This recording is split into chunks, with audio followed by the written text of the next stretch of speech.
Hello SeganTech fam, I hope you all doing great. I wanted to take a moment to discuss a piece of gear that has earned a permanent spot on my workbench. After putting this amplifier to its piece over the long term, I've realized it is another standout choice for anyone looking to level up their next DIY speaker build. Alright, this DIY speaker I built has a special feature that average DIY speaker build here on YouTube can't do. Why? It's because this is equipped with music streaming device from Arylic, and they call it Up2Stream Amp version 4. As you can see, this is the Up2Stream Amp version 4 100 watts amplifier attached to my customized circuit board holder inside the box of enclosure, and I put acrylic panel to showcase how impressive the amplifier. Yeah, maybe you already know it because you already watched the video last time, and I just wanna thank you for getting 1,000 of views daily. I'm glad to know that you watched almost the whole part of my video. Anyway, let me introduce and walk you through this amplifier so you can determine if it will be suitable for your next DIY speaker build or other audio project. First, let's talk about connectivity. This Up2Stream amp has 5.0 lossless Bluetooth connectivity, and by setting it to Bluetooth mode, just simply power up the device. Short press the button until the indicator here is flashing blue light. But on this build, I bypassed the button at the back by connecting it to this volume knob. Or if you want awesome way, just control it by using this Arylic BK01 remote that I will make simple tutorial on how to connect it to amp if you want. Now, for connecting it to your smartphone, just open your Bluetooth, scan, then click the new device name that appears on your device until the light indicator here turns at solid blue that indicate your device is connected and you are able now to play music or else.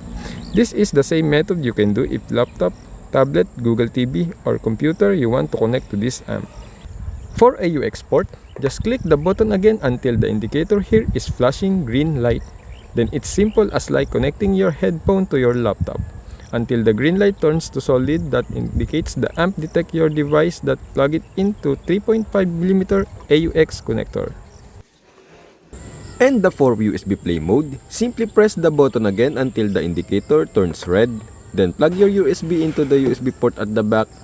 The music will start playing and you can control it using the remote. Now let's dive into the best feature of this amp. But first, just simply download the ForStream amp or Go Control app on Play Store or App Store. Then after downloading it, just power up the amp. Press this button again until it turns blinking white. Now I will show you how, and just follow the whole step. Connected to your Wi-Fi network. Restore to factory settings. Entering setup mode. Follow the instructions in the app to finish the setup.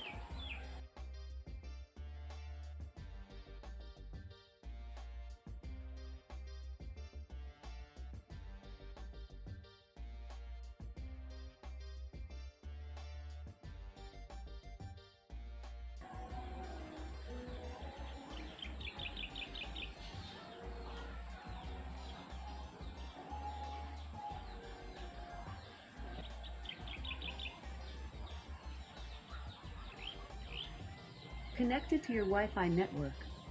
Now it's already connected and you can control your Up2Stream amp only on your smartphone, even the equalizer.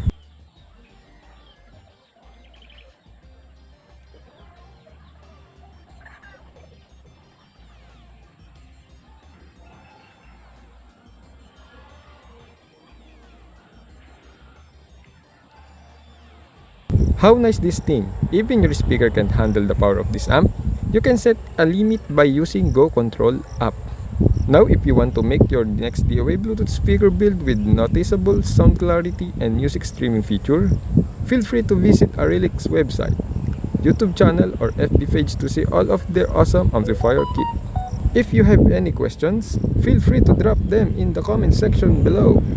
I'd be happy to help and answer them for you. Again, thanks for watching. See me on my next video.